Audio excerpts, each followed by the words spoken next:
All right, so I'm going to quickly review what does math assessment look like within MTSS. This comes to us from the National Center for Response to Intervention. We talk about improved student outcomes, culturally responsive, evidence-based, multi-level, but in that center is that data-based decision-making, that idea of screening, that idea of progress monitoring. I say there's a lot.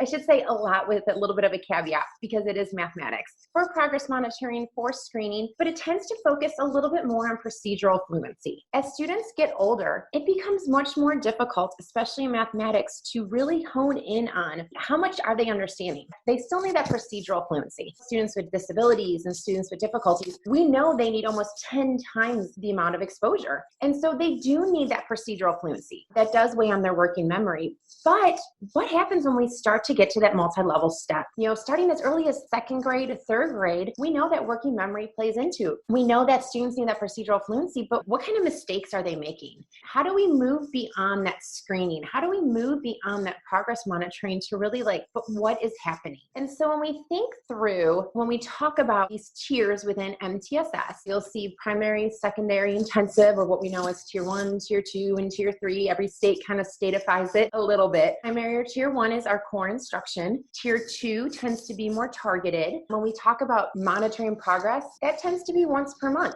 We often will recommend, all right, you're using a standardized intervention. Use a progress monitoring tool that aligns to that intervention program. Many intervention programs create some kind of tool that goes along with it. So you can say, all right, the students are making progress with what it is that we're using. But then we have those students that are receiving tier 3. This often needs to be more individualized. This tends to be run a little bit more based on student data. Often, I've heard some schools argue well, isn't this special ed? Well, a little bit. But remember, our students in special ed are general ed students first. They can receive tier 2. They can receive tier 3. But tier 3 does tend to be more individualized. And you'll see that little arrow, DBI, so data-based individualization. We're going to come to that in a second. That's an approach to when we really think through this intensive level. The problem is, and what we hear often when we go to schools is, hey, so where's the next program? Well, there isn't the next program. We're lucky that there's even enough programs in mathematics at the tier 2 level. And so we often have to look at, well, how can we intensify what's happening at that tier 3? Some stuff was probably working in tier 2. I've developed intervention work at first and second grade, and I worked at third, fourth, and fifth. We used materials that were tier 2, but then we added in some pieces, some individualization to modify it and customize it to meet the needs of tier 3. What diagnostic data do we collect? So this is a little bit of what I have been talking about. NCII has done a phenomenal job of really starting with this and putting lots of tools, lots of modules, so your schools can use them, your state departments, IHEs, please use this stuff. So I'm glad it is being used. So that top orange, we start with what's that validated intervention program. Ideally, there's a progress monitoring tool that's aligned to that. Some of the conceptual development or conceptual measurement will often come within the intervention. So as you're working some of those problems, this is where I've also worked with some of the schools okay, maybe the intervention, they might have daily checks kind of built in. Can you bring something in from the curriculum? Because the students should still be in core. Are they generalizing to some of that conceptual piece? That's where you can kind of measure a little bit of responsiveness as well as the non-responsive. But then we have this step 3, this informal diagnostic assessment. And this is where a lot of people go, but what do I use? What is out there? How do I get to that deeper piece? I've used AimsWeb. This is nothing against AimsWeb. AimsWeb is a great check. The problem is that it's really just getting to that procedural fluency. The other big piece, and here's that diagnostic, our teachers actually spending the time to do an error analysis. I've spent a lot of time with schools and they're like, oh, the kids got 13 out of 50. Okay, but what were those 13? And I always relay it back to reading. They can do fluency and they are great about, okay, well, the students are reading this many words per minute and they're always missing, they'll say the first sound and then they'll just pop whatever word. Okay, well, that's an error analysis. What kind of errors are they making with math? Are they making fact errors? Can they regroup? Sometimes, and we can all probably think of it, some of our kiddos that are receiving tier 3, you have no clue what kind of errors they're making. It is really hard to get into, and that's the what are they thinking? Because one minute you're like, yeah, I can tell what they're doing, and then all of a sudden you get to a third problem and you're like, and that no longer holds true. Did they copy off of someone for this one? Did they get lucky? What did they do? Because the issue is that data has to really drive what adaptations do I need to make to my intervention? How do I move beyond just that procedural fluency? As we think about as students get older, and because I've spent a lot of time in the middle school the last few years, we have really seen this is where it starts to fall apart. We've seen kids that are not identified as special ed, not receiving any kind of intervention support, and they are floundering in the core classroom because they're really lacking that conceptual understanding piece. They lack basic number sense, and that's what I keep hearing from the teachers. They're like, the kids just don't get it. If you've worked with any middle schoolers, especially and here in Texas in 8th grade, they can use calculators. If it's on the calculator, it's like if it's on the internet, it's got to be true. So whatever numbers get spit out of the calculator, it has to be true. And you're like, okay, you've entered 2-digit plus a 2-digit number and you got like a 6-digit number. Like, is it possible? And they're like, but the calculator says it. And so how do we really identify that diagnostic data piece? Like, what is it that we need to do? And unfortunately for mathematics, there's just not a lot out there. And so that is where we get to really think through moving beyond just that score. So really thinking through, obviously, the work samples, but this is also where clinical interviews are really useful.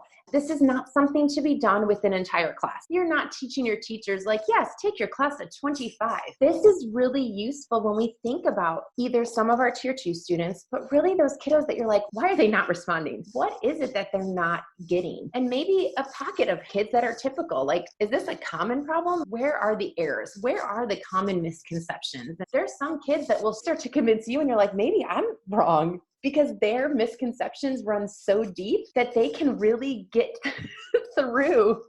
Like, no, let me show you why this is true. And you're like, maybe you're right. I'm going to talk to you today about clinical interviews. Realize that I'm really scratching the surface during our chat today, and my goal is to just give you a way to plan one of these out such that you could go and try them. Clinical interviews can be 5 minutes long. They can be a half hour long. Clinical interviews can be a check-in on a task that you've already worked on, and you're like, what was that? Or they can be much more planned out over a series of tasks. And they're also just one tool of many. Clinical interviews actually go along really well with things like error analysis, because oftentimes they complement things that we can see on paper, because it gives us a chance to go in and talk about what we're seeing on paper. And sometimes we get to unearth things that we can't quite see in the errors by themselves. So what are clinical interviews? Well, in short, they're a way to gauge a student's present and potential knowledge. So using these can give you a deeper way to figure out how a student solves problems and what those thinking processes are as they solve. They're really quite respectful and flexible, and they help us again get at the why behind what we observe students doing on paper and pencil assessments or analysis of errors alone. Clinical interviews typically have 3 different features. The first is that they are comprised of tasks or problems, tools that the students can use to solve them, and questions that the teacher can ask. All of these are set in a specific mathematical content area, such as fractions or place value or equations or ratio and proportion. Clinical interviews also have a plan for implementation. So all that really means is, what is your plan for how you will ask the questions, listen to student thinking, and most importantly, probe or dig into that student thinking as students are solving the problems. The last thing involved in a clinical interview is a way for you to use what you found out about this particular student's thinking to help guide either the planning of future instruction or to maybe make a decision in a current intervention program that you're already using. Okay, so task, tools, and questions. So choosing tasks obviously is the first thing you've got to do if you want to do a clinical interview. To do that, you can pull tasks from a lot of different places. You can pull them from the intervention itself that you're already working with. You can pull it from a concept or skill that's foundational to the intervention. There's a lot of different things that you can pull from. People who are just starting out with clinical interviews often find it most helpful to just pull a task that you've already worked, especially one that's puzzling and you can't quite figure out what the student was thinking. You can pull a progress monitoring task that you've already used. Same thing, student answered a particular way. You're not quite sure what that way is. You want to know more. It's really that easy. It's also helpful if you have a little bit more time to examine content that stretches across years to get a holistic sense importance of children's development of understanding over time. Things like curriculum, content standards, progression documents can help with this. They're all resources that we can use to further identify content that likely already aligns with the intervention or programs or monitoring probes that we're already using. Once teachers have the content focus for the interview, they can prepare clear and specific tasks, any of which I've just mentioned, to use. Keep in mind with these tasks that they should be worthwhile to students, that they should be placed in familiar contexts, and they should be wide enough to elicit student thinking. Again, many teachers use modifications of tasks that they've already used in an intervention. Sometimes teachers do plan additional tasks as well. Whatever makes most sense for you in your particular situation, there's no wrong way to pick a task. It just has to be useful to help you find out more about the student's thinking and accessible enough that the student can think within it. So what about tools and questions? Well, when kids are sitting down for a clinical interview, you want to have tools available for them to use. A tool can be a piece of paper and a pencil. A tool can be a whiteboard. A tool could be verbal expression, but it can also be things like linking cubes, counters, tangible objects. Oftentimes, because kids' actions on these objects tell us a lot about their thinking, their gestures, even their nonverbal communication. These are all windows into how students think. We want to be mindful of that. Questions are prepared to accompany these tasks and these tools, and what they do for us is they allow us a way to dig into students' thinking and find out more about how they think. In order to do that, you want to prepare both open-ended, mid, and focused questions, like you see in the chart on the screen. The more open-ended questions that you see there are all variations on the single most important question in a clinical interview, which is, how did you solve it?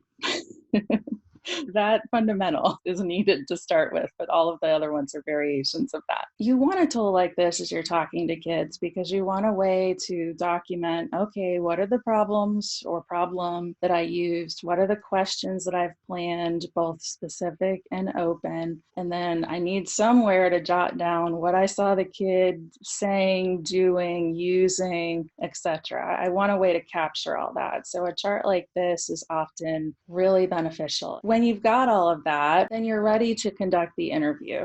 And oftentimes, this I often say is the most important part of the interview, establishing rapport with the student. It's really hard to get kids to show you how they think, especially kids who have been in intervention for years or who do not like math because they have not been successful with it. They're reluctant to share their thinking with you. In short, it can be difficult, right? For instance, these kids also may not believe it's their role to show you their thinking. They may just want to tell you what they think you want to know. Or kiddos that haven't been taught to talk about math. Math isn't when we talk. Some kids, they have ideas of their own about math. So you're trying to overcome those before you start the interview. The best way that I have found to do that over time is to state simply and honestly the purpose for the interview. I have an example on the screen of things that I have said to kids. I'm here to understand more about how you think. There's lots of different ways to think about these problems. There's not just one. And I'm interested in your thinking. I'm not interested in my thinking. And asking for help as well is often really, really good in the beginning because you're trying to develop that rapport. You're trying to get inside their head. You're not going to find out anything if they don't have any rapport with you. So please spend that time to build rapport with kids. So a little bit more about the questions that we prepare for the interview. Of course, they're used to determine the child's current understanding. It's best as kids start to solve problems not to interject a whole lot or lead the student, which was probably, as I was getting good at doing these, was something that I had to work on over and over and over again. I wanted to step in and teach the child how to do the problem. But that's not what this is for. If the child is reluctant to show you their thinking or they seem frustrated, again, ask them for help. Help me understand this. Help me figure this out. Kids love to be asked for help and they feel valued when you do that. It also helps them get in the habit of showing you their way instead of telling you what they think you want to know or want to hear. Encourage effort as opposed to the correct answer. So again, we're talking to kids where we want to understand more about how they think, what they think. We've probably got a good amount of data or error analysis already. We want to get into their heads. So we want to encourage effort. We want to acknowledge their way of doing and try to understand what from their frame of reference makes sense. I guarantee you, from their way of reference, from their mind, what they're doing makes sense. So we can't help them until we figure out what that is. So we need to give them the space to do that. So you may say something like, I solved this problem with another kid a couple hours ago, and she solved it this way. What do you think about that? Do you agree with that? You don't agree with that. Why don't you agree with that? So that's kind of similar to if anybody's ever heard the term worked examples. It's kind of like throwing one of those into the middle of the clinical interview, because it gives kids something to analyze, and then again opens back up the space for them to think, okay, well, let me see if I agree with this, or if I can add to this or have a different way to think about it. Clinical interviews can also be used to not only assess how students are currently thinking, but also what students can do with a prompt or some help. So for instance, we found that if kids don't initially respond to a question, that we might plan for hints. So hints don't give the answer away or teach, but they do scaffold the question to make it more real for the child. So a hint might be something like, I'll pose equal sharing problems for children, such as 2 people share 5 soft tacos. How many tacos would each child get in that situation? If a child wasn't making sense of that, or if perhaps they gave each person 2 and said that we'll throw the last one away, or something like that, you might say, well, would you want to leave that leftover on the plate if you're really hungry, or would you want to eat it too? Or, everybody's hungry and we want to eat everything. How could we do that? In other instances, a simple check of the representation or the context is another good idea if kids are having trouble. So for instance, a check of the context is something like, what do you know about soft tacos? What's your favorite kind? Could you picture them in front of you on a plate? Maybe the kid doesn't like them or doesn't know what they are. I mean, this sounds so small, but it's so big. I posed a problem for a child where we were sharing several giant French fries. And the child said to me, French fries, like in lunch? And I'm like, yeah, like in lunch. You've had those. And he's like, yeah, I have. And I'm like, oh, that doesn't sound very good.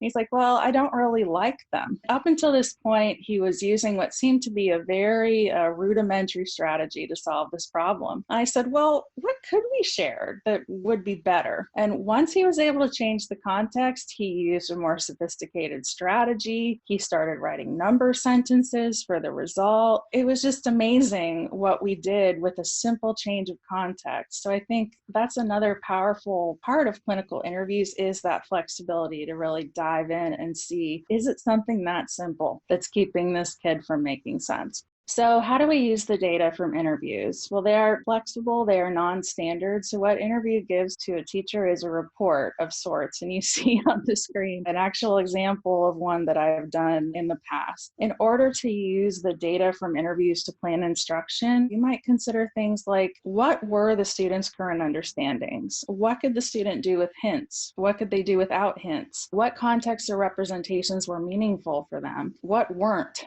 And how could this intervention be used to, again, either better an intervention that I'm already using or bring in another piece that I wasn't yet considering? Oftentimes from clinical interviews, representational and contextual pieces became really important ways to modify interventions that I was already using. And in other times, they kind of brought to light additional problems to add to the intervention that weren't currently part of it, that either were foundational things that I wasn't thinking about. And I'm like, oh my gosh, why didn't I think about this? It's foundational to the content, and this is where the student was getting stuck, and I don't have anything on that in what we're working on. In any event, the clinical interviews really gave us the rich insight into students' thinking, both from what they could currently conceive of as well as where learning could go. And again, what you see on the screen is an example of completed interview notes, just as a reference. You can see what they might look like. It's messy, honestly, as they might get, yet nonetheless useful.